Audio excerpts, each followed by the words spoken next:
अनंत ज्ञानी तारक तीर्थंकर परमात्माओं ने जगत के जीवों के बोध के लिए इस जिन शासन रूपी जहाज की स्थापना की है। संसार का सागर पार करने के लिए जिन शासन ये जहाज के समान है, इस जिन शासन में साधु साध्वी श्रावक श्राविका रूप चतुर्विध संघ और धर्म के श्रेष्ठ आलंबन, संसार को पार करने के लिए श्रेष्ठ आलंबन भगवान ने बताए हैं।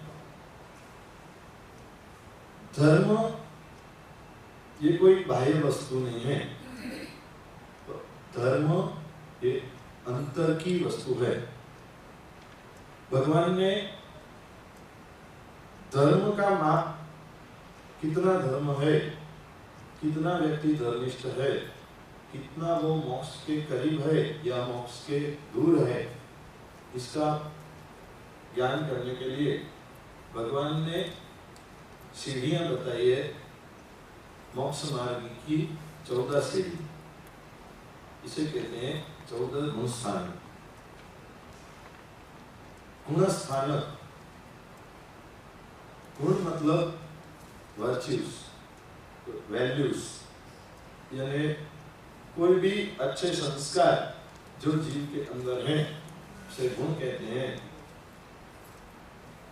जगत में रहे हुए सभी जीवों के अंदर कोई न कोई अच्छे गुण होते ही, भले वो व्यक्ति कितना भी बुरा लगता हो पर उसके अंदर कोई न कोई गुण होता ही है। तो गुणों का बहुत महत्व है और इसीलिए सभी गुणों में सर्वश्रेष्ठ गुण यदि कोई बताया है तो वो है गुणानुराग। गुणानुराग ये सबसे श्रेष्ठ गुण है कि जगत के अंदर रहे हुए 84 लाख जीवाणु में हम सभी कौन है? छद्मस्त है। कोई यहाँ पे भगवान नहीं। बुराइयां सब में होने वाली है, दोष सब में रहने वाले हैं, पर दोष के साथ साथ गुण भी सभी लोगों में हो। ये गुण किसी में कम हो, किसी में ज्यादा हो, किसी में दया ज्यादा हो, किसी में नम्रता हो, किसी में सरलता हो। ये सब जीव की प्राथमिक कक्षाएं। ये प्राथमिक गुण सभी जीवों के अंदर सुसुप्त अवस्था में रहे हुए। आत्मा अनंत ज्ञानी, अनंत शक्तिमान है, अनंत दर्शन है आत्मा के अंदर, अनंत वीर्य है, अनंत ऊर्जा से भरा हुआ ये आत्मा है।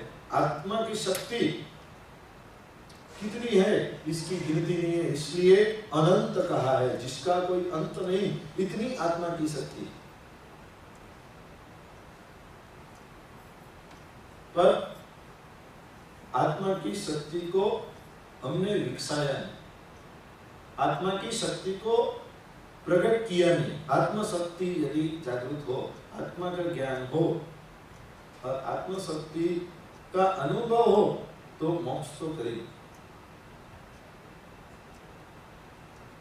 आत्मा शक्ति को जागृत करने के लिए भगवान ने धर्म मार्ग बताया कि 14 गुण स्थानकों के द्वारा अपना लेवल, अपना स्टेज हम खुद जान सकते हैं कि हम कितने धर्मिष्ठ है या हम कितना आगे बढ़ चुके हैं, हम मोक्ष से कितने दूर हैं और कितने पास हैं। वास्तव में ये 14 गुण स्थानक ये भी अंतर का विषय है, क्योंकि कौन व्यक्ति कैसा है ये उसके अंतर पे निर्भर। बाहर से अच्छा दिखता हुआ आदमी अंदर से बुरा हो सकता है, बाहर से बुरा दिखता हुआ आदमी अंदर से बहुत ही, उसके परिणाम बहुत ही अच्छे हो सकते हैं। इसलिए भगवान ने बताया कि ये 14 गुण स्थानक सिर्फ ऐसा पैरामीटर स्केल है, पर हम इसके द्वारा हम किसी का इवेल्युएशन नहीं कर सकते कि ये व्यक्ति किस गुण स्थान में है, ये व्यक्ति किस, ये कोई नहीं बता सकता, केवली के सिवा कोई नहीं बता सकता। इसलिए ये सिर्फ ज्ञान का विषय है, ज्ञान प्राप्ति हेतु ये 14 गुण स्थानों का विषय, ताकि इसको प्रैक्टिकल में यदि लाएंगे तो बहुत ही अंदर गड़बड़ हो। क्योंकि कई उच्च गुण स्थानों में पहुंचे हुए दिख रहे व्यक्ति अंतर से मिथ्यात्व में भी हो सकते हैं, और बहुत ही नीचे रहा हुआ आदमी भी संकीर्त को प्राप्त किया हुआ हो सकता है। इसलिए जिन शासन में कहीं भी मोनोपोली नहीं है कि जो जैन है वही मोक्ष में जाएगा, जो जैन है उसका ही कल्याण होगा, ऐसा कहीं भी नहीं कहा। हम कहते हैं प्रधानम सर्वधर्माणम जैनम जयति शासनम, मतलब जिन शासन श्रेष्ठ है, पर जिन शासन ऐसे रिजिड फॉर्म में स्टे उच्च नहीं, जिन शासन की मान्यताएं श्रेष्ठ, जिन शासन की जो बातें हैं, जिन शासन की अहिंसा है, जिन शासन का अनेकांत है, जिन शासन का अपरिग्रह है, जो पंच महाव्रत है, ये श्रेष्ठ, और उसको योग्य ढंग से पालन करने वाले का कल्याण होना 100% पॉसिबल, भले वो किसी भी लिंग में हो। सिद्ध भगवान के 15 भेद बताए, कौन कैसे सिद्ध होता है उसके अनुसार 15 भेद बताए हैं। उसमें अन्य लिंग से सिद्ध भी बताया कि अन्य धर्म से भी कोई सिद्ध हो सकता है, यदि वो परमात्मा की आज्ञा के अनुसार, परमात्मा के कहे हुए मार्ग के अनुसार उसका आचरण हो, तो वो भी सिद्ध हो सकता। उसकी परिणति इस प्रकार की हो गई हो कि वो आत्म साक्षात्कार कर सके, तो उसका भी मोक्ष निश्चित। लिंग का मतलब क्या? स्त्रीलिंग, पुल्लिंग और ना, लिंग मतलब एक धर्म वगैरह को लिंग माना है, अन्य धर्मी को अन्य लिंगी कहते हैं। तो वो तो स्त्रीलिंग और पुल्लिंग वो नहीं, वो लिंग अलग, वो भी जा सकता है ना वो लिंग नहीं। यहाँ पे लिंग का अर्थ अन्य लिंगी सिद्ध, मतलब कि जैन धर्म के सिवाय भी अन्य कोई भी धर्म से सिद्ध हो सकते, अन्य लिंगी सिद्ध, वो पारिभाषिक शब्द है। हम लिंग जो वर्तमान में यूज करते हैं जिस फॉर्म में, वो नहीं। तो भगवान ने कहा कि आत्म विकास किसी भी जीव का शक्ति, स्टार्टिंग जीव का मेन स्टार्टिंग पॉइंट कहाँ है, तो कहते हैं कि निगोल, जीवों का स्टार्टिंग पॉइंट। अनंत समय से जीव 84 लाख जीव योनि में जब भटक रहा है, तो पहले तो संसार में रहने का कारण क्या है जीव का? कर्म है, इसलिए जीव संसार में है। यदि कर्म ना हो तो जीव संसार में रह नहीं सकते। तो जीव शासन के अंदर ये भी मोनोपोली नहीं है कि कोई एक व्यक्ति ही भगवान बन सकता। जैन धर्म के अंदर सभी को भगवान बनने का समान अधिकार है। क्या जरूरत है? सिर्फ अपने कर्म दूर करो। लकड़ी का टुकड़ा है, उसके ऊपर मिट्टी से बहुत लेप किया हुआ है, मिट्टी बहुत चिपकाई हुई है। अब उसको पानी में डालेंगे तो वो गिरेगा कि डूबेगा? डूबेगा। उसके बाद में मिट्टी का आवरण जैसे जैसे जैसे जैसे निकलता है, मिट्टी पूर्ण रूप से हट जाएगी और लकड़ा जो वास्तविक स्वरूप में यदि आ जाएगा तो वो खुद से ही ऊपर उठ सकता। आत्मा का यही क्रम है, क्योंकि लकड़े का स्वभाव है गिरना, ऊपर ही रहना लकड़े का स्वभाव है। वैसे आत्मा का स्वभाव है मोक्ष में रहना। आत्मा का स्थान क्या है? मोक्ष में रहना। पर इसके ऊपर लगे हुए कर्मों के आवरण के कारण आत्मा संसार के अंदर, जैसे जैसे कर्मों के आवरण दूर हो वैसे आत्मा का शुद्ध स्वरूप प्रकट हो और वो अपने स्वभाव में, अपने योग्य स्थान पर वो मोक्ष में इजीली पहुंचे। एक प्रश्न है, हम ऐसे सब लोग आगे गए थे, आत्मा का अनंत गुण है, अनंत शक्ति, अनंत सब अनंत अनंत है, तो फिर ये फंस क्यों गया कर्म के चक्कर में पहले से? ये इतना इतना शक्तिशाली है, अनंत गुण, अनंत दर्शन, चारित्र वगैरह, तो फिर वो फंसा कैसे? फंसा इसलिए क्योंकि उसका उपयोग नहीं, वो बिना उपयोग के कारण, उपयोग उसका है, उसके कारण वो जाने अनजाने में सतत कर्मों का बंद कर रहा है। अभी भी हम बैठे हैं, सभी लोग यहाँ पे बैठे, भगवान की वाणी चल रही है, सभी लोग भाव से सुन रहे हैं, पर इसमें उपयोग कितने लोगों का? भाई ये तो जीवात्मा है, वो शुद्ध आत्मा थोड़ी है, इसलिए उसका उपयोग ना उपयोग तो उस पे है। उपयोग आत्मा खुद इतना पावरफुल है, शक्तिशाली है, अनंत गुण है, हजारों गुण है उसमें, तो फिर इतना ये पामर पाए कैसे हो जाता है? और कर्म उसको पामर कर देते हैं। जीरो से ही लो, पहले से। निगोद के ऐसे अंदर तो हम बड़े बड़े गुण गाते हैं, आत्मा ऐसा है, आत्मा ऐसा है, शक्तिशाली है, पावरफुल है, अनंत गुण, दर्शन, चार्य वगैरह वगैरह, तो फंसता क्यों है? निगोद के अंदर आत्मा का चैतन्य स्वरूप बहुत ही सूक्ष्म है, आत्मा के ऊपर बहुत ही गाढ़ आवरण लगे हुए, क्योंकि उसका कोई भी प्रकार का उपयोग है, उसके अंदर ज्ञान है पर सब ढका हुआ है। उसका वास्तविक जो स्वरूप है वो प्राप्त करना उसका ध्येय कुछ उसके पता ही नहीं। आज हम इतना आगे बढ़े हैं, फिर भी हमें पता नहीं है कि हमें और कहाँ पहुंचना है। हम खाली कहते हैं कि मोक्ष में जाना है, पर मोक्ष कहाँ है, मोक्ष क्या है, मोक्ष में कैसे जा सकते हैं, ये कौन प्रिसाइजली कौन बता सकता है? केवली के सिवा कोई नहीं बता सकता, पर केवली भगवान को ने कहा है कि मोक्ष नहीं है। मोक्ष के लिए कहीं स्टेप्स चढ़ के जाने की जरूरत ही नहीं है। यहीं पे यदि तुम्हारे आठों आठ कर्म क्षय हो जाए तो यहीं से आप खुद ही मोक्ष में चले जा सकते हैं। निगोद में बैठा बैठा जीव कर्म बांधता है, उसको तो वो कैसे कर्म? निगोद में उपयोग होता नहीं है, और उपयोग के कारण वो कर्म बांधता भी है, कर्म भोगता भी है, क्योंकि जीव का लक्षण है कर्म बंद करना, कर्म भोगना। बिना उपयोग जो भी प्रवृत्ति है, बिना उपयोग की जो भी यौगिक प्रवृत्तियां हैं, उससे कर्म बंद होता ही है। जैसे जीवों को क्या करना चाहिए? हम जैसे जीवों को क्या नहीं, वो आगे आएगी बात। ये गुण स्थानक जो स्टेप्स चढ़ने हैं, तो उसका हम बेस तैयार कर रहे हैं कि ये मिथ्यात्व अवस्था से हमारी प्रगति कैसे हो, वो हमें जानना है।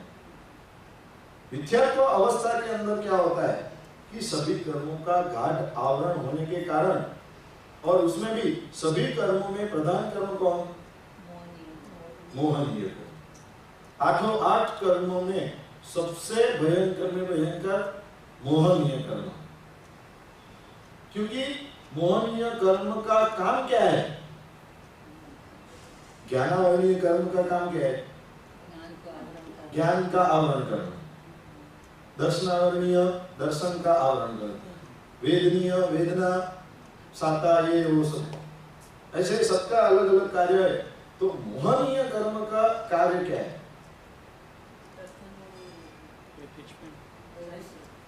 उनको भ्रांति करवा देते हैं। मोहनीय कर्म मिथ्या नहीं है। तुम्हारे चक्षु के ऊपर आवरण ही कर देते। जैसे ये व्हाइट लाइट चल रही है, लाइट के ऊपर लाल कलर करवाया जाए तो प्रकाश लाल हो जाए। ऐसे हमारे चश्मों को काला कलर करवाया जाए तो दुनिया पूरी काली दिखने वाली। मोहनीय कर्म का यही काम है कि हमें भ्रांति करवा दे। जो वस्तु योग्य नहीं है वो हमें योग्य दिखने लगती है, जो करने योग्य है वो अयोग्य है। हमारी सबकी वर्तमान में यही दशा है। भगवान कहते हैं मोहनीय कर्म है ना, भगवान की सभी बातों के ऊपर अपना राज्य मान। भगवान कहते हैं संसार असार है, और मोहनीय कर्म कहता है कि संसार के अंदर बहुत ही मजा है। अब हम किसकी मानते हैं? मोहनीय की बात। नहीं, भगवान की मानेंगे। हाँ सच्ची, भगवान ने कहा है संसार असार है, ये वो सब बोलेंगे, पर जब प्रैक्टिकल की बात आती है मोहनीय की तो मोहनीय कर्म का हमला इतना गाढ़ है कि भले कितने भी पढ़े लिखे लोग हो, कितनी भी धर्म की समझ हो, पर एक समय के लिए भी वो फंस गए। ये मोहनीय कर्म का साम्राज्य ही ऐसा है कि आदमी को फंसाना। मोहनीय कर्म के दो प्रकार, एक दर्शन मोहनीय और एक चारित्र मोहनीय। दर्शन मोहनीय आपके दर्शन को आवरित करता है, जो सम्यक दर्शन जीव के अंदर होना चाहिए, उस दर्शन को आवरण करता है। मतलब भगवान ने जो बातें बताई हैं वो हमें उनकी तरह से, भगवान ने जिस प्रकार से कहा है उसी प्रकार से हमें वो बातों को मानना है, सच्ची दृष्टि से मानना है। और भगवान ने कोई भी बात इलॉजिकल नहीं बताई। भगवान ने कहा तुम लॉजिक से भी जान के देखो तो आप 100% उसके नतीजे पर यही पहुंचोगे कि भगवान ने जो कहा है वो सत्य है। पर ये हमें स्वीकार नहीं होता क्योंकि मोहनीय कर्म का अभाव। भगवान ने, मैंने कहा ना, भगवान ने कहा संसार ऐसा है, पर हमें संसार में मजा है। भगवान ने कहा ये भोग सामग्री, ये धन दौलत, ये शरीर का मोह भी छोड़ने योग्य है। इसलिए भगवान ने तो खुद प्रैक्टिकल करके बताया। सभी भगवान राजकुल के थे, सभी भगवानों ने त्याग का मार्ग अपनाया।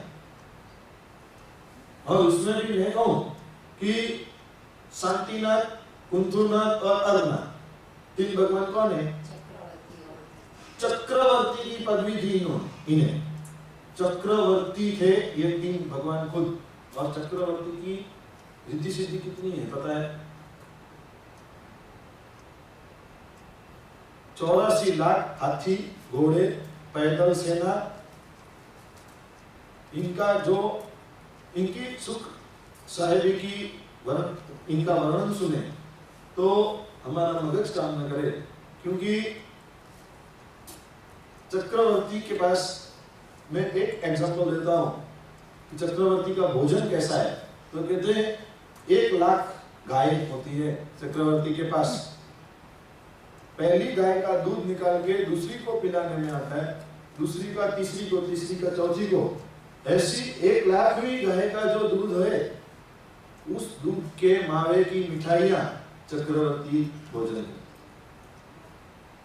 और वो दूध इतना गाढ़ा होता है कि दीवार पे छाटो तो नीचे भी ना। और हम एक घूंट भी पी लें तो वो पच ही ना पाए। इतनी सुख साहेबी के अंदर रहे हुए चक्रवर्ती ऐसे शांतिनाथ, कुंथुनाथ, अरनाथ ने भी त्याग का मार्ग क्यों अपनाया? क्यों? भगवान को जंगल में जाने की जरूरत थी।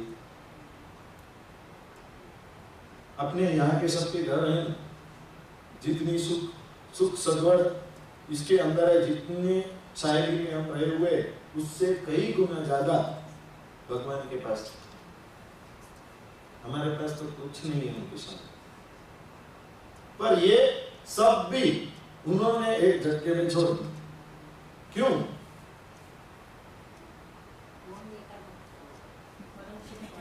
क्योंकि उनकी दृष्टि क्लियर हो गई कि ये संसार असार है। मतलब ऐसा लगता है संसार में हम रहे हुए हमें ऐसा लगता है कि संसार असार है।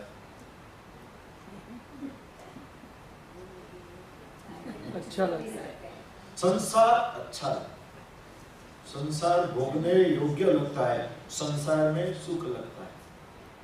पैसे हैं तो हम मजा करें, घर है तो आनंद है, घर के अंदर हमारी फैमिली वेल सेट है, हमारे पास धन दौलत है, हमारे पास सुख है, सब है। पर भगवान कहते हैं कि ये सुख कैसा है?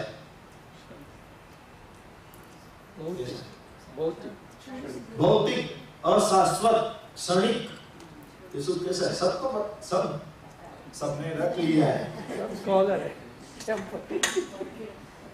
ये अशाश्वत सुख होते हुए भी हमें सबको पता है, फिर भी उसके अंदर इतने मशगूल हैं कि जैसे हमें शाश्वत समय के लिए इस बंगलों में रहना।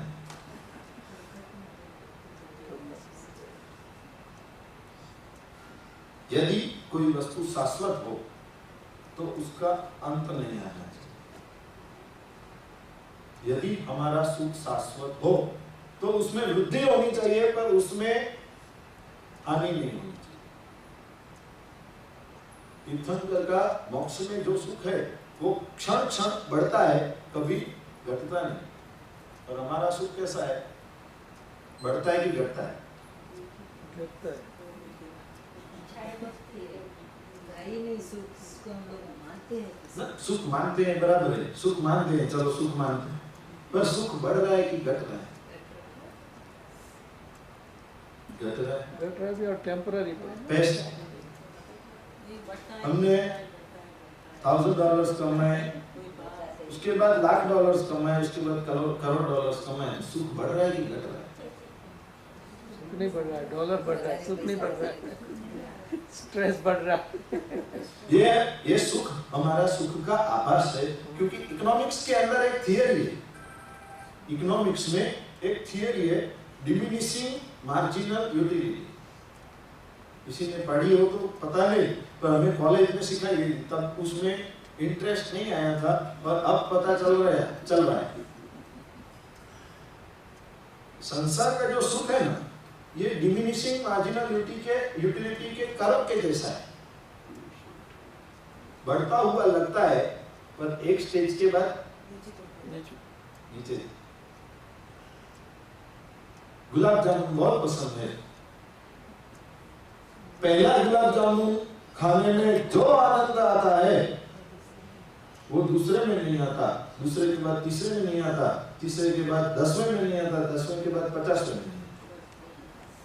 50 गुलाब जामुन खाने की आपकी कैपेसिटी हो तो 51वां गुलाब जामुन आपके लिए सुख नहीं पर दुख लाने वाला होता है। बात सही है कि नहीं? हाँ? बहुत दुख है। 50 की यदि कैपेसिटी हो और कोई तुम्हें फोर्स करके 51वां तुम्हारे सामने लेके आए तो डिजेशन हो जाते हैं। बहुत फेवरेट है गुलाब जामुन, तो एकदम फेवरेट, बहुत ही मजा आता है गुलाब जामुन। जब मिले तो हम पागल हो जाते हैं उसके लिए। पर ये 51वां गुलाब जामुन है वो देख के भी कुछ हो जाता है। इतनी पेट में गड़बड़ होती है ना। ऐसा पैसे के लिए क्यों नहीं?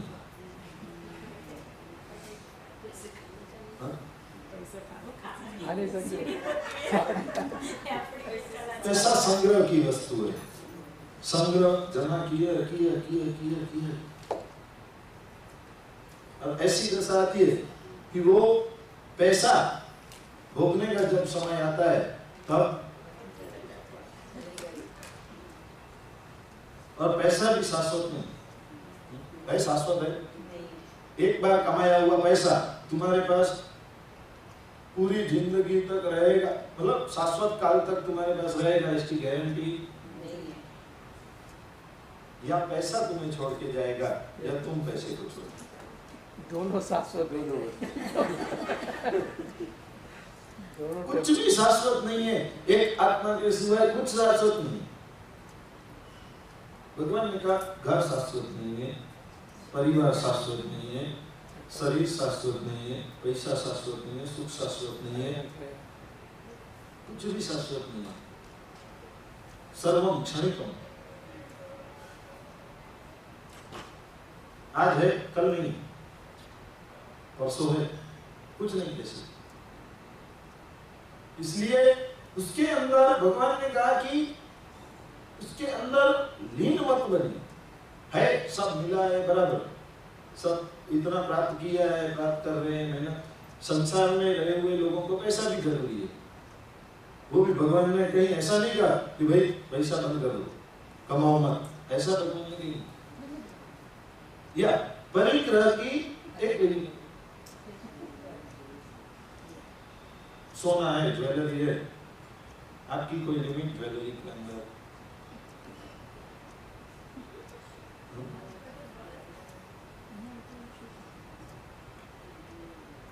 मुझे कितने वर्ष हो गए, अभी मेरे बाकी के जो वर्ष है उसमें अभी मुझे नई ज्वेलरी अभी बनाने की कोई जरूरत नहीं है। मेरे पास है उतनी भी बस है, उतनी भी ज्यादा है। भगवान ने नेसेसरीज કે છે પુરાની થઈ જાય એટલે પછી નવી જોઈએ. તો આપણું શરીર પુરાણું થઈ જાય તો એ જૂનું થાય भूगल का स्वभाव ये है, वो क्षण क्षण पुराना हो गया। अब आप इतना समझते हो तो यही बात जब जहां अप्लाई करने की आती है तब क्यों नहीं अप्लाई कर सकते? सोने की ज्वेलरी यदि पुरानी हो सकती है तो आपका शरीर क्षण क्षण में पुराना हो रहा है, ये आपको क्यों ज्ञान नहीं हो रहा है? दूसरा लेके आओ। एक ही दिन में कोई बच्चे से बड़ा और बड़े से बुरा नहीं हो सकता। एक मकान 50-100 साल से अचानक एक दिन गिर गया तो सब लोग कहते ये पुराना मकान गिर गया। पुराना वो एक ही दिन में नहीं हुआ, जिस दिन गिरा उसी दिन पुराना नहीं हुआ। जिस दिन बना तभी से उसके अंदर पूर्ण गलन चालू। पुद्गल का यही स्वभाव, जीव के सिवा का जो भी तुम्हें दिख रहा है वो सब पुद्गल। आत्मा के सिवा जो भी हमें दिख रहा है वो सब पुद्गल। शरीर पुद्गल, सुख सगवड़ की सभी सामग्रियां पुद्गल, जितना भी आंख के सामने दिख रहा है सब पुद्गल है, सब अशाश्वत। भगवान कहते हैं ये पुद्गल का और जीव का संयोग होता है और इसके अंदर जीव ऐसा मानने लगता है कि ये मैं हूं और ये सब मेरा है। अहम ममेति मंत्रोयम मोहस्य जगदान्धकृत,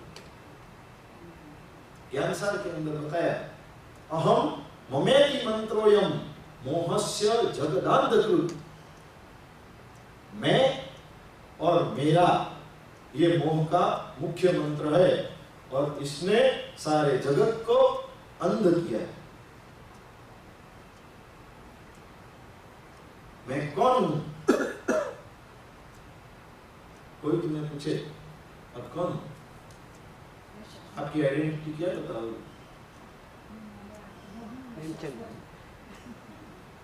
कोई आपको पूछे मैं अभी आऊं, मुझे पता नहीं आप कौन हो, मैं आपको पूछूं आप कौन हो, क्या बताते? अपना नाम बताएंगे. नाम शाश्वत है, नाम मैं हूं।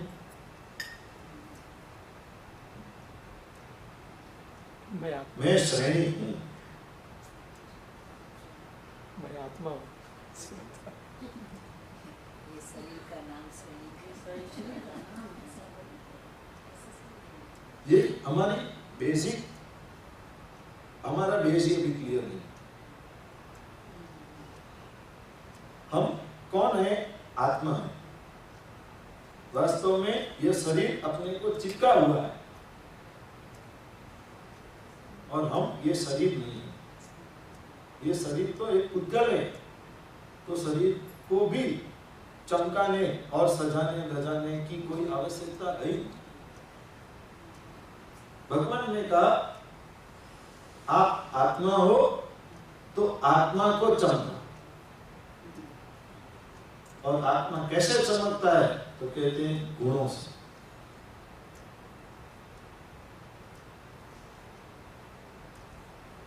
आप कौन सी ज्वेलरी पहनते हो, कौन सी साड़ी पहनते हो, कौन सा ड्रेस पहनते हो, कैसे लगते हो, इससे दुनिया को फर्क पड़ता हो कि ना पड़ता हो, पर इससे आपको कोई फर्क नहीं पड़ता। पर आप कैसे हो, इससे दुनिया को भी फर्क पड़ता है, आपको भी फर्क पड़ता है। दो वस्तुएं हैं। आपका किसी ने फोटो निकाला और आपका किसी ने एक्सरे निकाला, आपकी इच्छा क्या रहेगी कि फोटो अच्छा आना चाहिए कि एक्सरे अच्छा?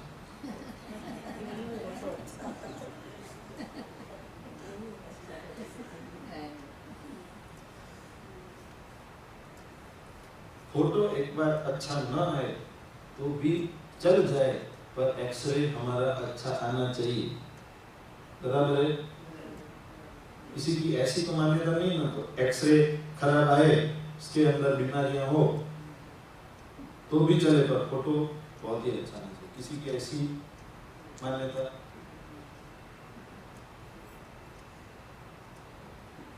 शरीर कैसा भी हो, शरीर का लालन पालन करना, शरीर को सुख सगवड़ देना, शरीर के लिए सभी करना। हम पेट भरने के लिए सब कमाते हैं। कमाना भी किसके लिए? आत्मा को कमाने के लिए।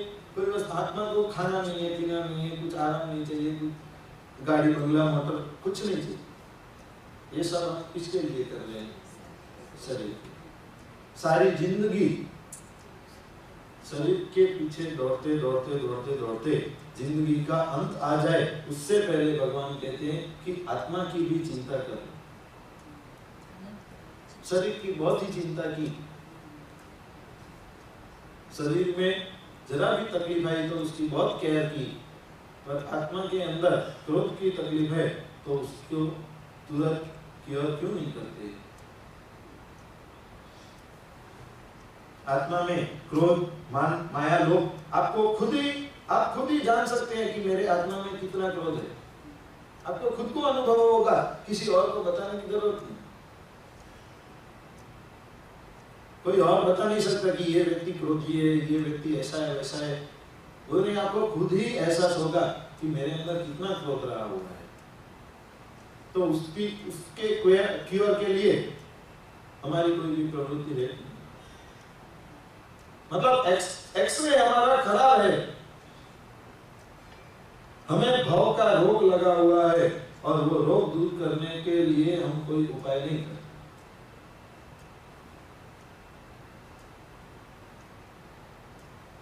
भगवान कहते आपकी दृष्टि क्लियर नहीं।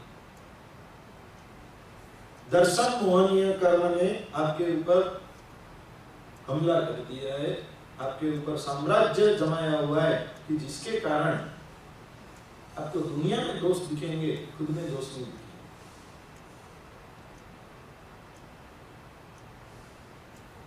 यदि खुद में दोष हो तो दुनिया में दोष दिख सकते हैं, यदि खुद में दोष ना हो तो दुनिया में सभी लोगों में दोष नहीं दिख सकते। हम सब दोष से भरपूर हैं, इसलिए दुनिया हमें दोषी लग रही। हमें ऐसा बहुत लगता है कि ये व्यक्ति बहुत ही हरामी है, इसके अंदर क्रोध बहुत है, इसको नामना की जरूरत है, इसको ये पैसे के पीछे बहुत दौड़ रहा है। ये सब हम कब कह सकते हैं? जब हमारे अंदर दोष हैं तब हम दुनिया के दोष देख सकते।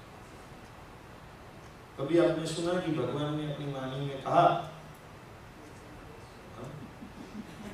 कभी आपने सुना हम इतने दोषी हैं फिर भी भगवान समग्र विश्व के ऊपर इतना उपकार बरसाए रख रहे हैं कि कहीं भी ऐसा विचार नहीं करते यार ये सैनिक तो इतना हरामी व्यक्ति है, इसके अंदर इतना क्रोध है, ये ऐसा व्यक्ति है, तो इसको इसका उद्धार करने की मुझे क्या जरूरत है। भगवान ने कभी ऐसा कहा? ये व्यक्ति तो मुझे इसने इतने उपसर्ग दिए, 6 महीने उपसर्ग करके गया है संगम, अब उसकी खैर नहीं। अब भले मैं कुछ ना करूं पर इसका कुछ भी बुरा होना चाहिए। भगवान ने कभी ऐसा सोचा है?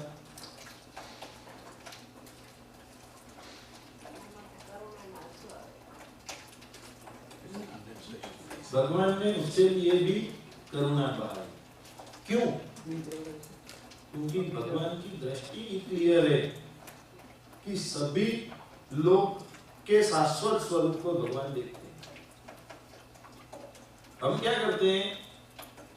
बाहर का कवर देखते हैं और भगवान अंदर का रहस्य देखते हैं। कोई फ्रूट तुम लेने जाओ, ऊपर से बहुत ही अच्छा लगे और अंदर से खराब हो, तो महत्व किसका है? ऊपर से अच्छे हुए दिखते फ्रूट का या अंदर से अच्छे हुए फ्रूट का? एप्पल एकदम लाल लाल लाल लाल लग रहा है और उसको जब भी समारा जाए तो देखते हैं तो अंदर से सड़ा हुआ है। हम सब बाहर का देखते हैं, कवर देखते हैं। किसी के घर पे गए, पहली बार देखा उसका घर, ओह वाह बहुत ही अच्छा घर लिया तुमने। किसी की साड़ी देखी, क्या मस्त साड़ी। किसी का मेकअप देखा, बहुत ही अच्छा लगा। बाह्य वस्तु देखने में ही हम अटक गए। जो अशाश्वत है उसको देख रहे हैं, पर उसके अंदर रहे हुए शाश्वत वस्तु को हमें देखना। जो भी हमें दिख रहा है वो पुद्गल है। पुद्गल का स्वरूप क्या है? पूर्ण और गलन, मतलब उसमें उत्पत्ति भी होती है और नाश भी होता है। पुद्गल का सतत यही लक्षण है कि उसमें सदा काल के लिए उत्पत्ति और विनाश चालू है। कोई भी नई वस्तु आपके घर में आई, तब से वो जुनी होनी चालू हो गई। वो बनी तब से ही वो जुनी हो गई। जब से हम शरीर जब से हमने शरीर बनाया है, उसी दिन से शरीर पुराना होना चालू हो गया। इसीलिए हम कोई हमारी उम्र पूछे तो हम क्या कहते हैं? I am 27 years old. Old मतलब पुराना। न्यू कहते हैं कोई? 27 सालों से मैं पुराना होता आया हूं।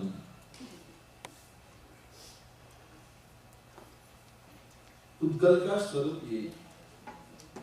आज अच्छा दिखता हुआ शरीर, कब इसके अंदर कोई रोग हो जाए और कब ये शरीर अंदर कीड़ों से भर जाए और कब ये रोगों से भर जाए और कब इसके अंदर से सारा तत्व निकल जाए, हम बता नहीं सकते।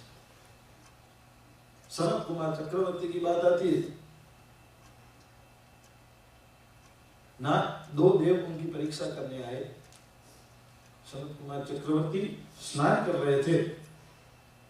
उनका रूप देख के देवों को भी आश्चर्य लगा कि भाई एक मनुष्य, चक्रवर्ती मनुष्य है, पर मनुष्य होते हुए भी इसके शरीर में कितना तेज है। उनको बोलते हैं भाई आपका तो शरीर का तेज, आपका रूप, ये वो सब बहुत ही उत्कृष्ट, हम इसकी प्रशंसा करें। सनत कुमार चक्रवर्ती ने कहा अभी तो ये कुछ नहीं है, मैं बात करने जा रहा हूं। अभी तो बात करके मैं बाहर निकलूंगा, उसके बाद में मैं तैयार होऊंगा, मेकअप करूंगा, मेरा सब आभूषण वस्त्र वगैरह पहनूंगा, उसके बाद तुम देखना। उन्होंने सब किया, सब प्रोसीजर करने के बाद जब वो राज सिंहासन पर बैठे तब उन्होंने पूछा अब मैं कैसा लग रहा हूं? तो देव कहते हैं कि अब ये शरीर पहले जैसा नहीं। इतने समय में उनके शरीर के अंदर कई रोग उत्पन्न हो गए। आज का समय ऐसा आ गया है कि पता नहीं विश्व के अंदर क्या चल रहा है कि जिसे देखो, जिसे पूछो कैंसर कैंसर कैंसर। एकदम हट्टे कट्टे लगते हुए लोग भी कभी अचानक उन्हें पता चलता है कि इसको कैंसर है, और कैंसर का पता भी बहुत लेट पता चलता है, तब तक बहुत देर हो गई। उसका उपाय करवा लेने के बाद भी फिर से उसका हमला होता है और आखिर में भगवान ने कहा जो अशाश्वत है उसके पीछे भागने में कोई सार नहीं।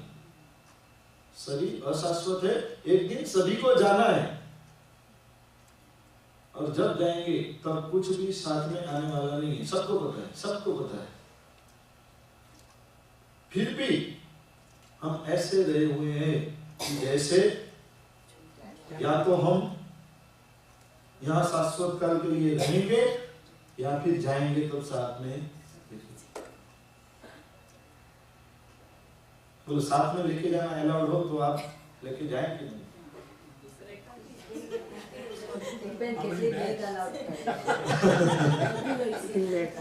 Now only one bag allowed. उसके लिए पैकिंग करके रखो कि नहीं? जो वस्तु साथ में लेके जाने के लिए अलाउड है उसकी आप पैकिंग करके रखो कि नहीं? यदि शरीर के साथ में कुछ नहीं लेके जा सकते, सिर्फ आत्मा को जाना है, तो आत्मा अपने साथ जो लेके जा सकता है वो क्यों हम पैक करके नहीं रख सकते? साथ में तो कुछ न कुछ लेके जाना है। जितना बैगेज अलाउड है उतना लेके जाना है। और आत्मा के पास अनंत बैगेज लेके जाने की कैपेबिलिटी है। अनंत ज्ञान, अनंत दर्शन, अनंत चारित्र सभी हम लेके जा सकते। कितनी पैकिंग की है अब तक?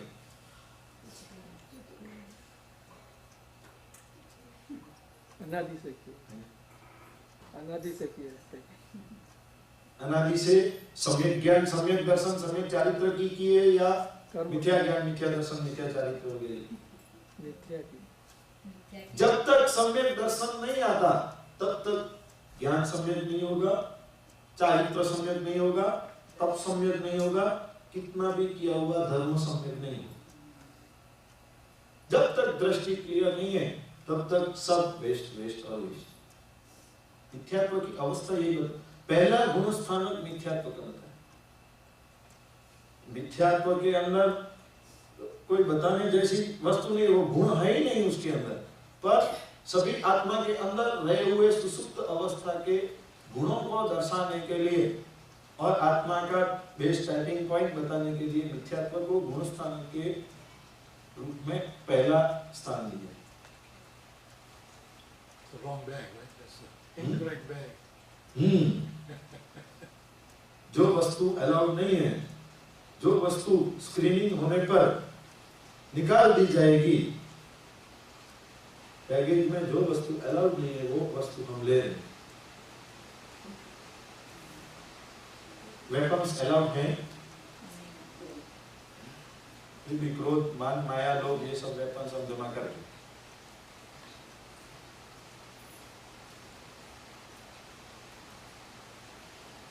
भगवान ने कहा कि आत्मा के साथ सुसंस्कार, सद्गुण लेके जा सकते हैं, और कुछ भौतिक सामग्री आप नहीं ले जा पाओगे, पर आध्यात्मिक विकास के साथ जो गुण प्राप्त होते हैं, जो श्रेष्ठ संस्कार प्राप्त होते हैं, वो हम लेके जा सकते हैं। कोई लोग बचपन से ही उन्हें ज्ञान में बहुत रस होता है, बहुत ही धर्म करने लगते हैं, तो हम कहते हैं कि पिछले भाव से कुछ संस्कार लेके आए, और आज जो हम सब कर रहे हैं ये भी या पिछले भाव से हम लेके आए हैं या इस भाव में थोड़ा बहुत कमाया हुआ है वो खर्च कर रहे हैं। फ्यूचर के लिए सेविंग क्या है?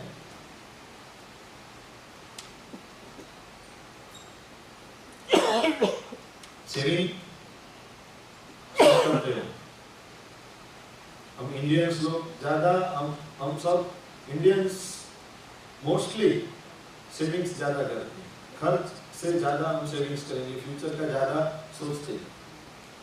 धनी लोग फ्यूचर का ज्यादा सोचते हैं, हमेशा ये नियम है। दूसरे लोग है ना मंडे टू फ्राइडे काम करेंगे और जो मिलेगा सैटरडे संडे में उड़ाएंगे। इंडियंस यहाँ विदेश में आके भी इंडियंस ने प्रगति की है, इसके पीछे दो कारण है, एक मेहनत और एक बचत। मेहनत के कारण आगे बढ़े हैं और बचत के कारण ग्रोथ हुआ है। भगवान कहते हैं आत्मा के लिए आपने क्या बचा के रखा? जो पुण्य के कारण मिला हुआ है वो सब यही भोग लाएंगे, नया कुछ हम जमा कर नहीं रहे, जो खराब है वो निकाल नहीं रहे, तो फिर बैलेंस क्या रहेगा?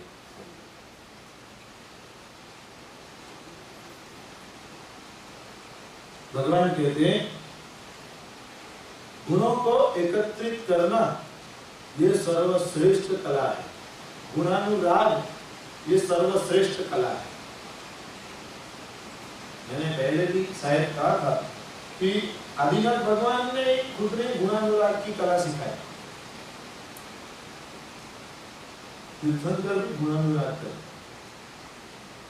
जहां भी अच्छे गुण दिखे वहां से तीर्थंकर भी उनकी प्रशंसा करते हैं, उनकी अनुमोदना करते हैं, क्योंकि अच्छे गुण जहां भी दिखे यदि उसकी प्रशंसा की जाए तो वो गुण अपने में आने की संभावना है। और किसी में कुछ भी अच्छाई लगे, 100 बुराइयां हो पर एक अच्छाई हो तो उस एक अच्छाई को ग्रहण करना सीख।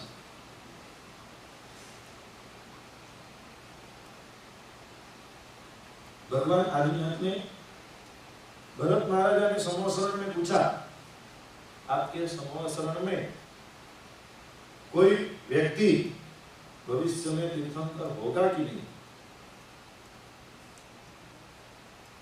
आदिनाथ भगवान का जवाब क्या था? मेरे संवत्सरण में तो अभी कोई नहीं है, पर संवत्सरण के बाहर बैठा हुआ तुम्हारा पुत्र मरीचि, जिसने दीक्षा ली और छोड़ दी और त्रिदंडी पणे को स्वीकार किया, वो भविष्य में 24वां तीर्थंकर। बोल, भगवान को ऐसा बोलने की जरूरत थी? देखो ये परंपरा ऐसी हुई कि ये भगवान के मुंह से सुने और भरत महाराजा को आनंद हुआ, वो मरीचि के पास गए, मरीचि को प्रदक्षिणा दी और भाभी के तीर्थंकर स्वरूप को वंदन किया और इससे मरीचि को कुल का मत हो गया। ये सब भगवान टाल सकते, भगवान बताते ही नहीं कि मरीचि तीर्थंकर होने वाले हैं। तो भरत महाराजा का क्वेश्चन क्या था? आपके संवत्सरण में रहे हुए कितने लोगों में से कोई भी भावी का तीर्थंकर है क्या? भगवान बता सकते हैं, नहीं कोई नहीं। क्यों? मरीचि के बारे में बताया। ये बताता है कि भगवान भी गुणानुरागी है।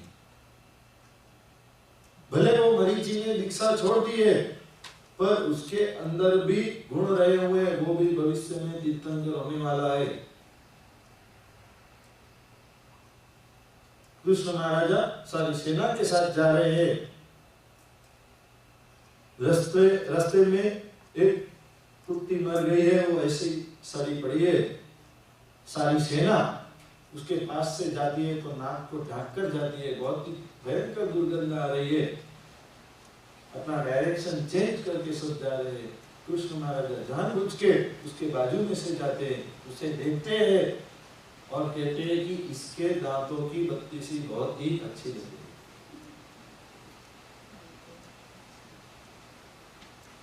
ये है गुणानुमान। भले सारी दुनिया उसे बुरा कहती हो और उसके अंदर जो अच्छाई है उसे ग्रहण करना सीखे। सभी में कोई ना कोई अच्छाई तो होती ही है, पर उस अच्छाई को आप ग्रहण करना सीखें। भगवान कहते हैं इन गुणों को ग्रहण करते करते हमारी प्रगति हो सकती है। गुण के बिना और कुछ हम लेके नहीं जा सकते। गुण, संस्कार और कर्म। गुण, संस्कार, कर्म के सिवा हम कुछ और तो यहाँ से उठा सकते नहीं। तो इस जीव के ऊपर ऐसे संस्कार डालो कि भविष्य में भी इसे प्राथमिक कक्षा के गुण प्राप्त। देखो, प्राथमिक कक्षा के गुण विश्व के कोई भी धर्म में मिलेंगे और मिलेंगे 100%। विश्व के सभी धर्म मानेंगे दया, करुणा, नम्रता, सरलता, सभी धर्म माने। सभी धर्मों के धर्म ग्रंथों में ये बात आती। उसे अलग अलग ढंग से माना है, उसका विवेचन गलत ढंग से लोगों ने किया है, ये सब अलग बात है। पर प्राथमिक सभी धर्मों में ये मूलभूत कक्षा के गुण आत्मा के अंदर होना जरूरी है और है। इसके सिवा कोई भी धर्म में कल्याण नहीं।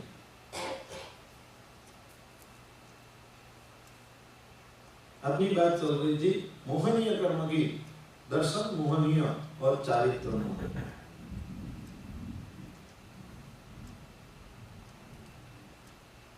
दर्शन मोहनीय सत्य समझ को रोकता है और चारित्र मोहनीय सत्य आचरण को रोकता है।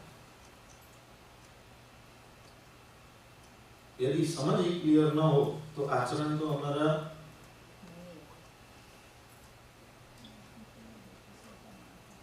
यदि समझ ही नहीं है कि उपवास क्यों करना है, तो फिर उपवास कर लो, छठ कर लो, अठम कर लो, अठाई कर लो, 15 उपवास कर लो, मास खमन कर लो, कुछ भी कर लो। यदि दृष्टि क्लियर नहीं है, भगवान कहते हैं कि ये तप सम्यक तप नहीं। पर बात सब यही आती है कि सिद्ध चक्र के अंदर जो वर्णन है, नवपद जी जो जिन शासन का प्राण है, उसमें पीछे के 4 पद क्या बताया है? सम्यक दर्शन, सम्यक ज्ञान, सम्यक चारित्र और सम्यक तप। सब में आगे सम्यक लगा हुआ। सच्ची दृष्टि से किया हुआ तप, सच्ची दृष्टि से किया हुआ पड़ा हुआ ज्ञान, सच्ची दृष्टि सभी के साथ मिलनी चाहिए। सम्यक दर्शन, सम्यक दर्शन के सिवा उद्धार नहीं। और यही संकेत की हम बात कर रहे हैं। हम भगवान को कहते हैं कि हे भगवान, मेरी दृष्टि एक बार क्लियर कर दो, फिर और कुछ ना मिले तो मुझे चाहिए। इस जीवन में मोक्ष तो मिलना पॉसिबल है कि नहीं है? इस जीवन में वर्तमान समय में भगवान ने बताया कि इतनी हमारी आत्मा की परिणति है ही नहीं कि हम मोक्ष को प्राप्त कर सकें। यहाँ भरत क्षेत्र में रहते हुए हम मोक्ष में नहीं जा सकते, क्योंकि उतनी हम आत्मिक प्रगति कर ही नहीं सकते। तो मोक्ष में जाने का बेस तो तैयार करना।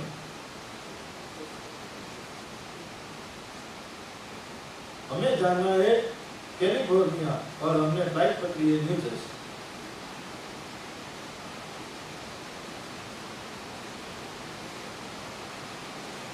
क्योंकि हमारी दृष्टि क्लियर नहीं, हमारा रास्ता क्लियर नहीं।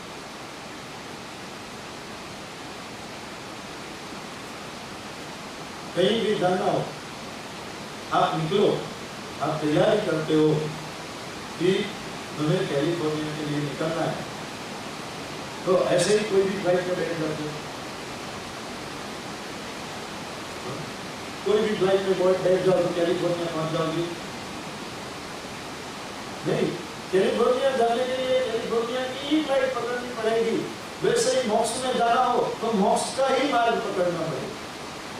संसार के मार्ग से मोक्ष मिलने वाला नहीं है, 101% गारंटी। और मोक्ष का मार्ग क्या है? सम्यक दर्शन ज्ञान चारित्राणि मोक्ष मार्ग हो। सम्यक दर्शन, सम्यक ज्ञान, सम्यक चारित्र के सिवा चौथा कोई मोक्ष का मार्ग ही नहीं।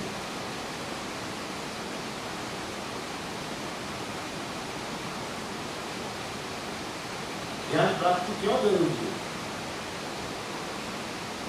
दर्शन एक बार शुद्ध हो जाए, मान्यता हमारी बराबर हो जाए, उसके बाद जो पड़ा हुआ ज्ञान वो सम्यक आचरण में आ सकता है। हम इतना सब कुछ जानते हैं, इतने लोग आते हैं, इतने स्कॉलर्स आते हैं, सब जो भी बताते हैं हमने ज्ञान प्राप्त कर लिया, पर यदि जीवन में उतारा नहीं तो इसकी वैल्यू सभी लोग आके घूर के चले जाए। वो मैंने कल बताया ना, एक कान से सुना, दूसरी कान से। जीवन में यदि उतरा नहीं तो इसकी कोई भी वैल्यू भगवान ने करती नहीं। भगवान की वाणी सुनने का फल क्या हो? तो आपके जीवन में से दिखना चाहिए कि इसके जीवन में धर्म दिख रहा है। आपके जीवन के आचरण से लोगों को लगना चाहिए कि इसने धर्म को आत्मसात किया। तो धर्म सुनने की बात नहीं, धर्म जानने की बात नहीं, धर्म आचरण का विषय। आपके मुंह से लगना चाहिए ये श्रावक, इसने भगवान के धर्म को जाना है और इसने भगवान की आज्ञा को मानी। बाकी तो इतने लोग हैं विश्व के अंदर, उनमें और हम जैन में क्या फर्क है? क्या फर्क है? सिर्फ कहना बटेटा नहीं खाए उससे जैन हो गए, उसके भी ठिकाने नहीं है। आज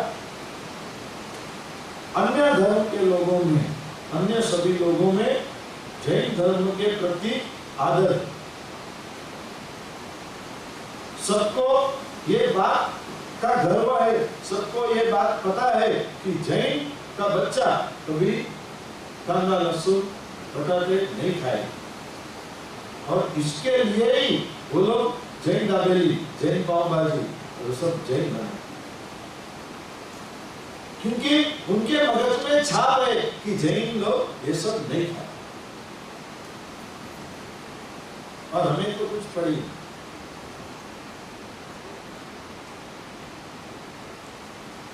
चार आठ लोग जाए, उसमें से एक या दो बोलेंगे कि हमें जैन भोजन चाहिए, बाकी तो किसी को फर्क ही नहीं। भगवान ने कहा है, हमने सुना है, चल जैसे चल रहा है, जैसे चल रहा है।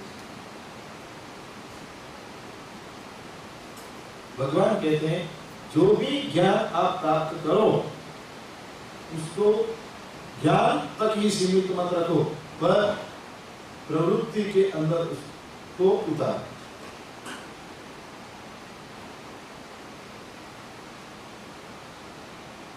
दर्शन मोहनीय चारित्र मोहनीय।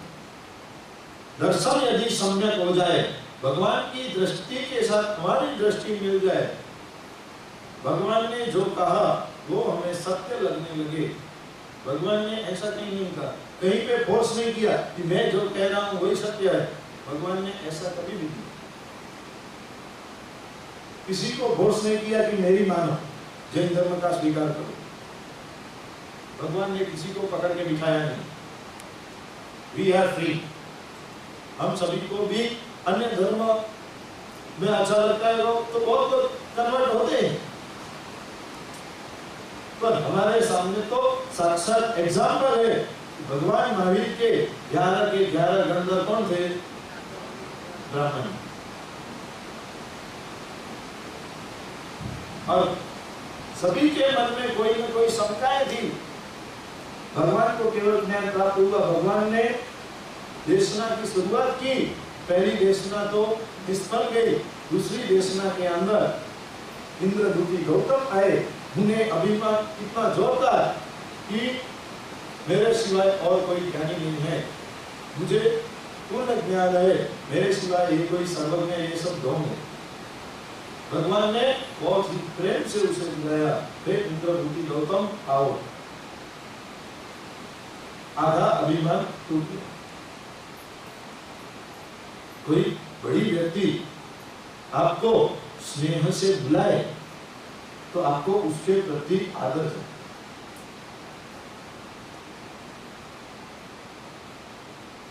मैं धीरूभाई पंडित से कभी मिला नहीं, पर उन्होंने मेरे साथ फोन पे बात की। पहले ही साल में जब मैं यूएस आया, तब उन्होंने जब मेरे साथ फोन पे बात की और इतने प्रेम से कहा कि बेटा तू कोई भी चिंता मत कर, तू ज्ञान है, तेरे पास ज्ञान है और सभी को शासन का ज्ञान देना है, इसमें कोई बुरी प्रवृत्ति नहीं है, तो इसमें कोई चिंता का विषय नहीं है। भले नया प्रदेश है, भले नया देश है, यदि ज्ञान है तो तू सफल हो। और उन्होंने ऐसे आशीर्वाद दिए, ऐसे मुंह में से मीठे शब्द निकाले कि उनके प्रति, उन्हें मिले बिना भी उनके प्रति का जो आदर है वो श्रेष्ठ कक्षा का। गौतम स्वामी का अभिमान आदर टूट गया। फिर से सोचते हैं कि इन्होंने तो मेरा नाम लिया है, मेरा नाम तो सारी दुनिया में प्रसिद्ध है, इसमें आश्चर्य क्या है? बड़े बड़े लोग मुझे बुलाते हैं, इन्होंने बुलाया, इसमें क्या आश्चर्य? फिर से ऊपर पहुंचे। भगवान ने कहा आपको आत्मा है कि नहीं इसकी शंका है ना? तब उन्हें क्लिक हो गया कि सच में ये बात मेरे सिवा और किसी को पता नहीं। सबको ऐसा लग रहा है कि गौतम इंद्रदूती को पूर्ण ज्ञान है, इसको सब कुछ मालूम है, इसको कोई बात की शंका नहीं है, इसका सब बेसिक क्लियर है। आत्मा है कि नहीं है ये शंका मेरे अंदर रही हुई है, ये बात सारी दुनिया में कोई नहीं जानता और इनको कैसे पता चला? उनके प्रति आदर बढ़ गया। भगवान के पास उन्होंने कहा हाँ मुझे ऐसी शंका है, आप इसका निवारण करिए। तब भगवान ने कैसे निवारण किया? भगवान ने ऐसे नहीं कहा कि पहले तुम मेरे शिष्य बनो, पहले तुम जैन धर्म को स्वीकार करो, फिर तुम्हारी सभी शंकाओं का मैं समाधान करूंगा। ऐसे नहीं, भगवान ने कहा आपके वेद भी सच्चे हैं, आप जिन वेदों का पालन करते हो, आपने जो ज्ञान लिया है वो ज्ञान सत्य ही है, पर आपने उसका विवेचन गलत ढंग से किया, उसका अर्थ आपने गलत रूप से निकाला। और ज्ञान के विषय में ऐसा है कि यदि थोड़ा बहुत फर्क पड़ जाए तो अर्थ का अनर्थ हो जाए। हम कहते हैं कानो मात्रा मिंगी पद अक्षर ओछो अधिको अलगो भारी, सबके अंदर सबके कारण सेंटेंस का मीनिंग चेंज हो गया। मैं चोरी करूंगा नहीं, करूं तो मुझे सजा करना। एक चोर था, बहुत चोरी करता था, जज साहब कंटाल गए, बार बार जेल से निकले फिर से चोरी करने लगे, फिर जेल जाए फिर से निकले फिर से चोरी करने लगे। जज साहब ने उसके सामने उसके पास से लिखवा लिया, मैं चोरी करूंगा नहीं, करूं तो मुझे सजा करना। दो अलग अलग सेंटेंस हैं, बीच में एक फुल स्टॉप है। मैं चोरी करूंगा नहीं के बाद में एक फुल स्टॉप है, करूं तो मुझे सजा करना, ये अलग सेंटेंस है।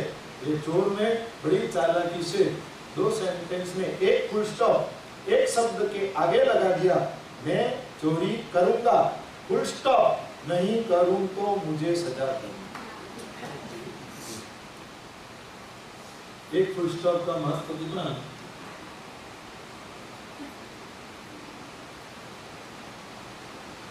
भगवान ने कहा आपने वेद पदों का अर्थ बराबर ढंग से सोचा नहीं, उसका विवेचन जिस हिसाब से करना चाहिए उस हिसाब से आपने नहीं किया, और भगवान ने वेद पदों का ही आधार लेके उन्हें आत्मा की प्रतीति कराई। आत्मा है कि नहीं, पहले हमारी भी दृष्टि अब क्लियर है कि नहीं है? आत्मा कहाँ है? शरीर के अंदर कहाँ? पूरे शरीर में व्याप्त है। हाँ, सारे शरीर में व्याप्त आत्मा है। दृष्टि हमारी क्लियर। सभी धर्मों में आत्मा की बात आती है। फिर अलग अलग गंधर्वों को किसी को अलग अलग शंकाएं दी। सभी ब्राह्मण गंधर्व सभी ने वेद पढ़ा हुआ है और सभी की शंकाओं का समाधान भगवान ने वेद पदों के द्वारा किया। कहीं पे फोर्सफुली भगवान ने जैन धर्म का प्रचार नहीं। तो भगवान कहते हैं आ महावीर નું શાસન છે જ્યાં સૌના સરખા આસન છે।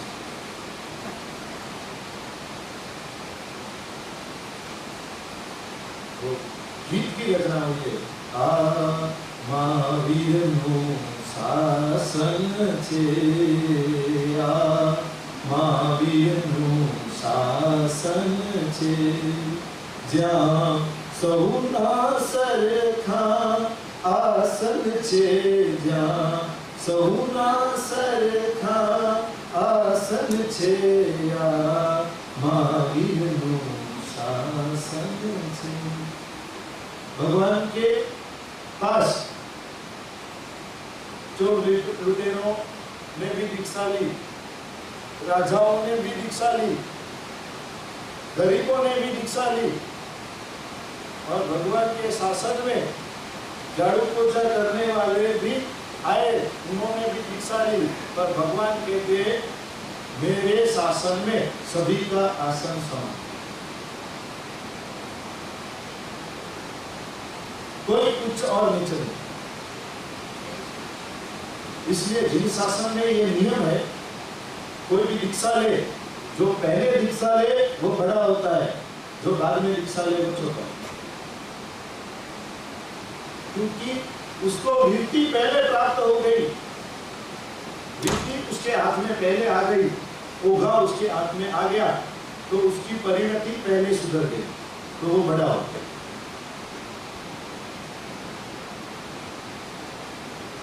नौकर पहले दीक्षा ले और सेठ बाद में दीक्षा ले तो सेठ छोटा हो। भगवान का नियम सभी के लिए समान। ऐसा नहीं कि ये राजा है तो इसको पहले दिखा। और इसीलिए भगवान की वाणी में भी कहीं पे भी ऐसा नहीं है कि भगवान की वाणी सुनने के लिए भी कोई आए तो ऐसा नहीं कि ये भाई संपत्ति है, ये यहाँ पे ज्यादा पैसा देता है तो इसको आगे दिखा।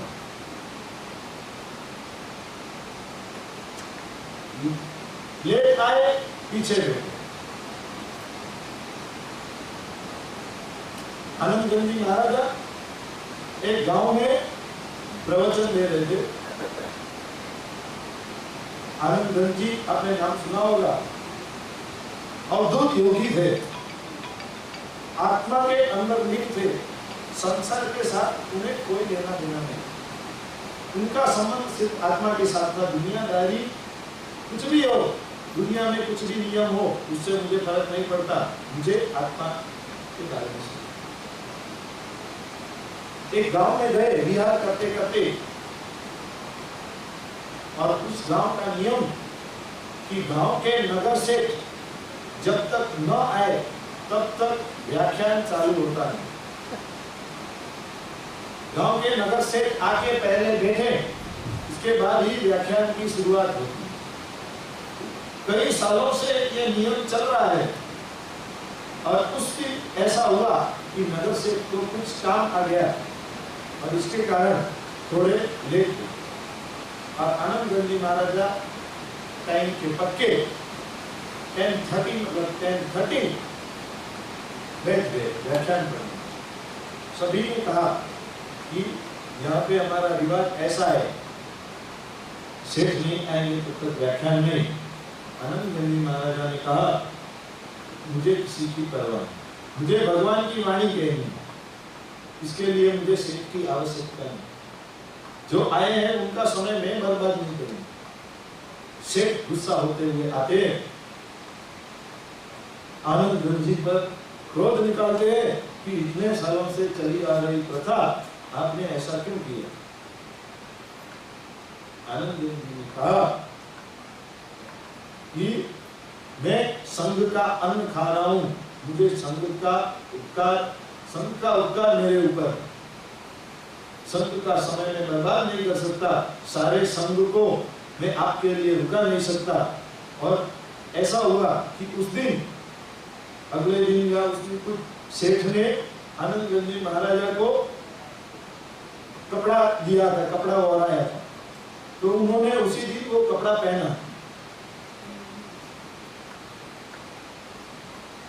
और सेठ ने बात में बोल दिया कि आप बड़े नहीं हो, आप यहाँ का नियम तोड़ नहीं सकते, आप हमारे अंडर में हो, क्योंकि आप कपड़ा भी हमारा यूज करते हो और आप भोजन भी हमारा करते हो। तब आनंद गंजी महाराजा ने कपड़ा भी निकाल के फेंक दिया और चले गए जंगल में गुफाओं में। और तब से उन्होंने जाहिर की प्रवृत्ति, बाह्य व्याख्यान, ये वो सब छोड़ दी। मुझे आत्मा की प्रवृत्ति करनी है तो सारी दुनिया से अलग रहना। और उसके बाद आत्मा साधना के कारण उनका जो प्रभाव था, आज भी हम उनके स्तवन सुने, उनके पद सुने तो किसी और के सुनने का मन नहीं। इतने गूढ़ रहस्य अंदर भरे हुए, क्योंकि ये साधना की वाणी। मैं एक स्तवन बनाऊं तो उसके अंदर लोगों को मजा नहीं, मुझे खुद को मजा नहीं आए, क्योंकि उसके अंदर मेरी साधना नहीं। और आनंद गंजी महाराजा, इन्होंने साधना से जो भी ज्ञान प्राप्त किया वो निचो के इन स्तवनों में भरा हुआ है। इसलिए इतने सालों बाद भी, लगभग 300 से 400 साल हो गए, इतने सालों के बाद भी उनके स्तवन और पद अध्यात्म रसिकों के लिए हॉट फेवरेट।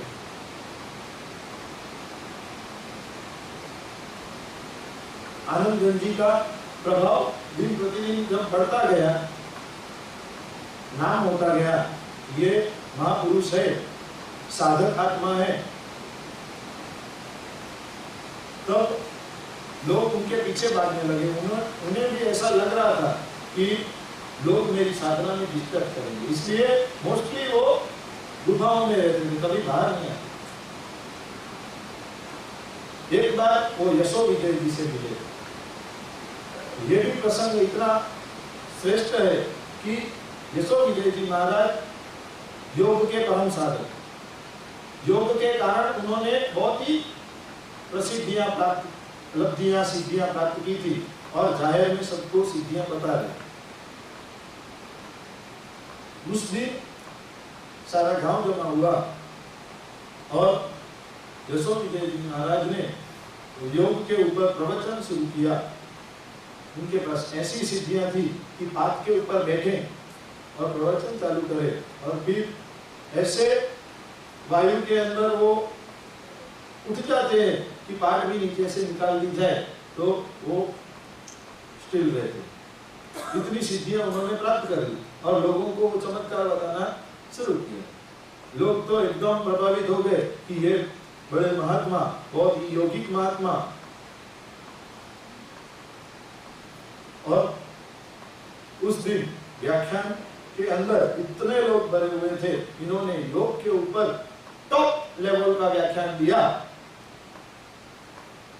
तो वहां कोने में एक आदमी कंबल ओढ़ के बैठा हुआ है ऐसे।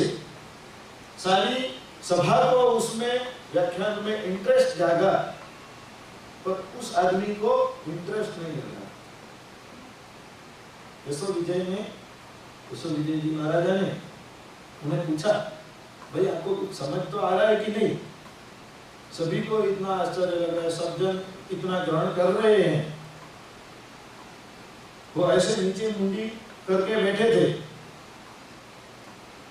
कि यशो विजय जी महाराजा ने पूछा कि आपको कुछ समझ आ रहा है कि नहीं, आपको इंटरेस्ट जाग रहा है कि नहीं? और तब उन्होंने अपना सिर ऊंचा किया और उनकी आंखों में यशो विजय जी महाराजा ने आंखें डाली और यशो विजय जी समझ गए ये आनंद धन की सिवा और कोई नहीं। उनके आंखों में ऐसा प्रभाव था। आत्म साधना, साधना से प्राप्त हुई सिद्धियां, ये कोई बताने का विषय नहीं, पर ये खुद की अनुभूति का विषय। फिर तो दोनों मिले और पता चला, यशो विजय जी को पता चल गया कि मेरे से तो कई गुना महान ये उन्हें काट पे लिखा।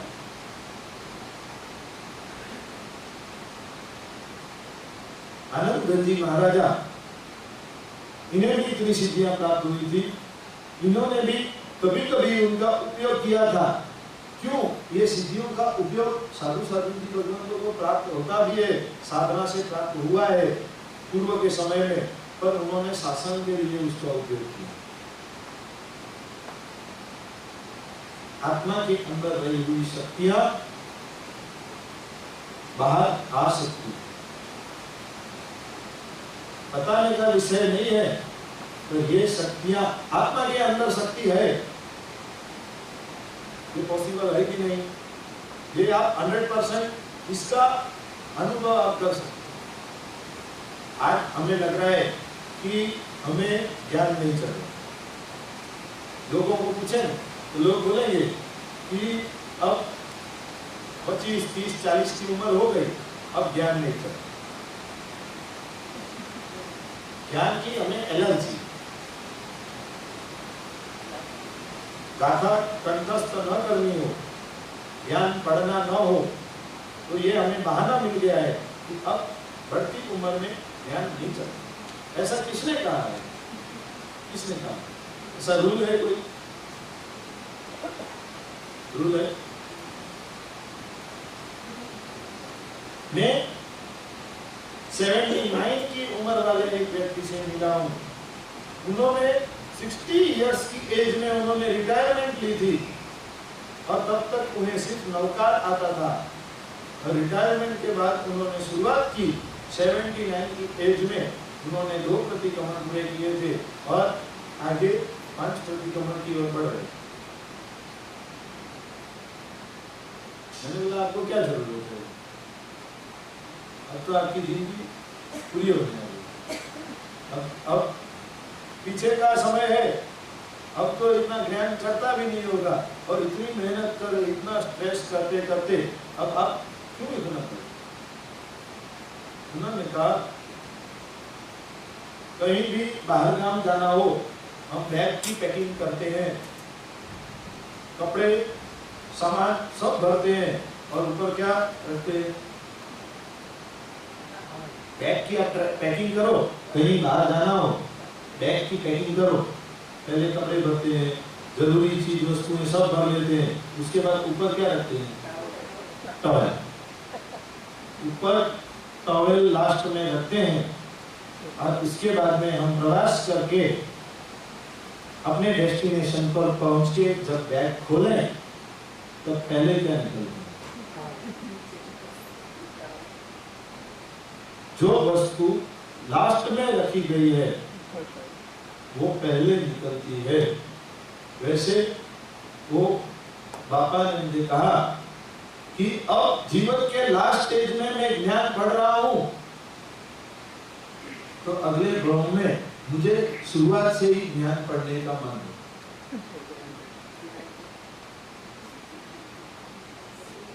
ये है संस्कार की।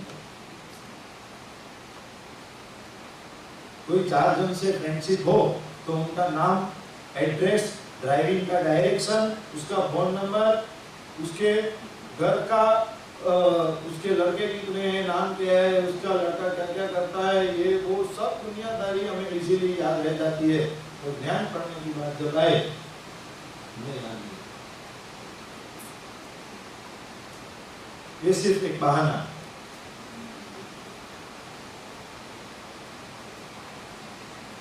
भगवान कहते हैं गुण और संस्कार प्रयत्न से बनते हैं। बुरे संस्कार के लिए प्रयत्न नहीं करना है। बुरी बातों के लिए प्रयत्न नहीं करना पड़ेगा। ये देश आपका ऐसा है कि जिसके अंदर फिसलने के लिए समय नहीं लगेगा, पर ऊपर चढ़ने के लिए बहुत समय। आपके बच्चों में बुरे संस्कार आने के लिए जरा भी समय नहीं लगेगा, पर उन्हें अच्छे संस्कार देने हो तो आपको बहुत ही मेहनत करनी है। ये भोग प्रधान देश है। भोग की सामग्री के अंदर रहे हुए सभी लोग है। अच्छे गुण इस देश में प्राथमिक कक्षा के गुण बहुत ही अच्छे रेगुलर सब में दिख रहे कि कोई किसी की पंचायत करता नहीं। हिंदी में क्या कहोगे पता नहीं, गुजराती में हम पंचायत बोलते, और हिंदी गुजराती मिक्स है। पंचायत ये कंट्री में मैंने ये बात मुझे बहुत अच्छी लगी। कोई किसी की परवाह, कोई किसी की पंचायत करता है, सब अपनी इंडिया में तो इससे खुद से ज्यादा दूसरे की पंचायत। मैंने कैसे कपड़े पहने, इससे ज्यादा आजू बाजू देखेंगे। देखने में कंटिन्यूस आजू बाजू देखेंगे, कौन आया, ये लेट क्यों आया, उसने कैसे कपड़े पहने।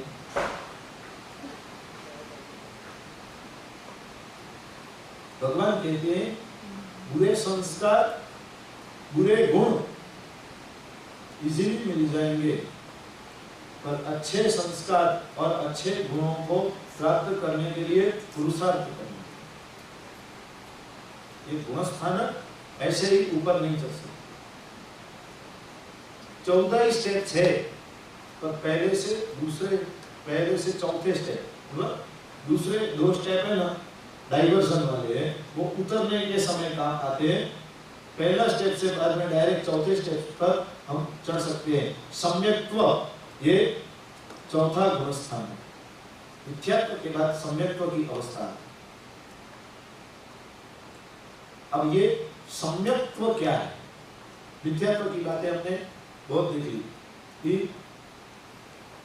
असत्य श्रद्धा, असत्य आचरण, भगवान की आज्ञा से विरुद्ध का आचरण, विरुद्ध की समझ, ये मिथ्यात्व है।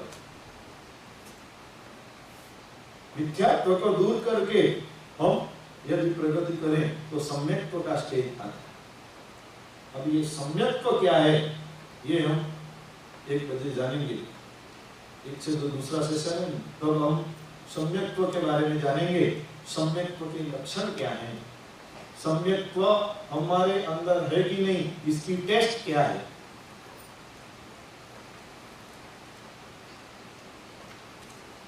सम्यक्त्व के 5 लक्षण: शम, संवेग, निर्वेग, आस्तिक्य और अनुकंपा। ऐसे ही कोई खिलौना नहीं है सम्यक्त्व कि अपने हाथ में आ जाए। भगवान के पास हम मांगते हैं, मांगने में भी हमें पता नहीं है कि हम क्या मांगे। भगवान को कहते हैं कि हमारी दृष्टि क्लियर करो, हमें सम्यक्त्व दे दो, पर यदि हमें पता ही नहीं है कि सम्यक्त्व वस्तु क्या है तो लेके क्या करेंगे। भगवान ने चलो एक दिन बोल दिया, चलो आपको सम्यक्त्व हो जाएगा। सम्यक्त्व क्या है ये हमें पता है। छोटे बच्चे जो है ना, खिलौना भी दे दो तो भी उससे खेलेगा, $1 की नोट दो तो भी उससे खेलेगा, 10, 20, 50 और $100 की नोट भी दो तो भी उसको मोड़ जोड़ के फेंक देगा। उसे $1 की भी वैल्यू नहीं पता और $100 की भी वैल्यू नहीं पता। उसके हाथ में जो भी वस्तु आएगी उसको ऐसा करके खेलते खेलते फेंक। वैसे ही कई भावों में हमें सम्यक्त्व प्राप्त हो गया होगा पर हमने उसको गंवा दिया। सम्यक्त्व, संकित, सच्ची श्रद्धा, सत्य समझ हमें प्राप्त हो गई होगी कई बार। भगवान के जीवन में भी कई बार सम्यक्त्व प्राप्त किया, कई बार सम्यक्त्व खो दिया। भगवान महावीर के 27 भावों में भी कई बार अप्स एंड डाउन्स है। और भगवान ने 27 भावों में से हमें यही संदेश दिया है कि पढ़ गिर के भी आदमी उठ सकता है। भगवान के जीवन में बहुत संदेश। लास्ट ईयर मैंने बात की थी कि नहीं वो पता नहीं, पर भगवान के जीवन में उपदेश तो है ही, भगवान ने सब कुछ अपने लिए बोला तो है ही, पर भगवान की प्रवृत्ति में से बहुत कुछ हम जान सकते। भगवान ने क्या किया, भगवान ने क्यों किया, भगवान ने कैसे किया, भगवान ने हाथ हिलाया तो भी उसके पीछे रहस्य। भगवान ने मेरू पर्वत को कंपाया तो उसके पीछे भी रहस्य। भगवान ने कोई भी प्रवृत्ति की, ऐसा नियम है कि तीर्थंकर कोई भी व्यर्थ की प्रवृत्ति नहीं करते। ये व्यर्थ की प्रवृत्ति सब हम हैं। हमारे पास टाइम ही टाइम है और तीर्थंकर के पास टाइम ही नहीं। व्यर्थ की प्रवृत्ति करने के लिए तीर्थंकरों के पास टाइम नहीं। और हम भले बोलते हैं कि हमारे पास टाइम नहीं है, टाइम नहीं है, पर हम व्यर्थ की प्रवृत्ति करने के लिए हमारे पास टाइम ही टाइम। आत्म साधना करने के लिए टाइम नहीं। टाइम है कि नहीं है? हा? आज 2 बजे तक प्रवचन चलने वाला है, सबको टाइम है ना, सब बैठोगे ना? हा? क्योंकि प्रायोरिटी है। वही फिर से वही बात आएगी कि बेस क्लियर नहीं है, प्रायोरिटी नहीं। धर्म हमारी प्रायोरिटी पे रहना चाहिए। संसार इज अ नेक्स्ट लेवल। संसार की प्रवृत्तियां नेक्स्ट लेवल पे है। पहली प्रवृत्ति धर्म में, फर्स्ट प्रायोरिटी धर्म। हमारी समझ नहीं है, इसलिए हमारी फर्स्ट प्रायोरिटी संसार है, उसके बाद धर्म आता है। और धर्म करने के लिए हम टाइम का एडजस्टमेंट करते हैं। दिन भर में 1000 प्रवृत्तियां करते हैं। सुबह को उठ के पहले ब्रश किया, चाय पी, नहाए धोए, कपड़े पहने, तैयार हुए, ऐसी 1000 प्रवृत्तियों से हमारा शेड्यूल एकदम टाइट है। उसके अंदर समझो एक धर्म की प्रवृत्ति भी, हमने 1 घंटा धर्म की आराधना की, आत्मस्वाध्याय किया, कुछ भी किया 1 घंटा, but it is not our priority. धर्म को कभी हमने प्रायोरिटी पे नहीं लिया। और इसीलिए कुछ भी काम आ जाए अचानक, हमारा शेड्यूल एकदम टाइट हो और अचानक कुछ भी काम आ जाए तो हम संसार की प्रवृत्ति नहीं छोड़ेंगे, पर धर्म की प्रवृत्ति इजीली छोड़ देंगे। किसी का फ्यूनरल आ पड़ा, इसमें जाने के लिए हमें टाइम का एडजस्टमेंट करना है, छुपाना नहीं। धर्म करने की जब बात आएगी, विकासना व्यासना कोई तप वगैरह करने की बात आएगी, या कहीं प्रवचन चल रहा है तो प्रवचन में जाने, लेक्चर में जाने की बात आएगी, हमारे पास टाइम नहीं। ये किसी की पार्टी में आमंत्रण मिले, we have to take out time, time निकालना पड़ेगा, नहीं तो उसे बुरा लगता है। क्या भगवान को बुरा लगता ही नहीं? तभी तो आ रहा है। भगवान के लेक्चर में भगवान की वाणी सुनने आप आओ कि ना आओ, भगवान को कोई फर्क नहीं पड़ता। वहां उनकी पार्टी में नहीं जाएंगे तो उनको फर्क पड़ता है। धर्म is not our priority, priority पे नहीं है। यही बताता है कि दृष्टि हमारी क्लियर है, यही बताता है कि अभी तक सम्यक्त्व कभी कोई समय के लिए आ गया होगा तो भी फिर से चला गया होगा, यही सब। तो शाश्वत काल के लिए हमारी दृष्टि अभी तक क्लियर नहीं। सम्यक्त्व के लक्षण कैसे? भगवान की आज्ञा वो सिर पे लेके चले, इसलिए भगवान का तिलक करना है। ये भगवान तेरी आज्ञा को मैं सिर पे चढ़ाता हूं। तिलक ये सौभाग्य का सूचक। लेडीज ये तिलक लगाती है तो ये उनके सौभाग्य का सूचक है। भगवान को हम ये कहते हैं कि आप मिले, आपकी आज्ञा मिली, आपके वचन मिले, ये हमारा सौभाग्य है। ये हमारा अहोभाग्य है कि ऐसे पंचम काल में हमें आपकी वाणी मिली, हमें आपकी बातें मिली। खाली ऐसे ही तिलक लगा के घूमना नहीं, भगवान की बातों को उतारने के बाद ही तिलक करने का अधिकार। यहां भगवान कहते हैं कि सम्यक्त्व आत्मा के 5 लक्षण है। सम, संवेग, निर्वेद, आस्तिक, अनुकंपा। ये 5 टेस्ट के द्वारा हम पता कर सकते हैं कि व्यक्ति सम्यक्त्व है या मिथ्या। बहुत ही महत्व के लक्षण है। आज आप सुनना, 1 घंटे का समय हम लेंगे, पर ये लक्षण बहुत ही महत्व का है। लक्षण क्या होता है ये पहले मैं समझाऊंगा कि लक्षण मतलब क्या, और उसके बाद में सम्यक्त्व के ये 5 लक्षण है, उसका क्या महत्व। 1 घंटे का समय लेंगे, तो अभी हम ब्रेक लेके फिर से नया सेशन सम्यक्त्व के ऊपर चलेंगे। जिन शासन के लिए कुछ कार्य सर्वमंगलमांगल्यं सर्वकल्याणकारणं प्रदानं सर्वधर्माणां जैनं जयति शासनम्।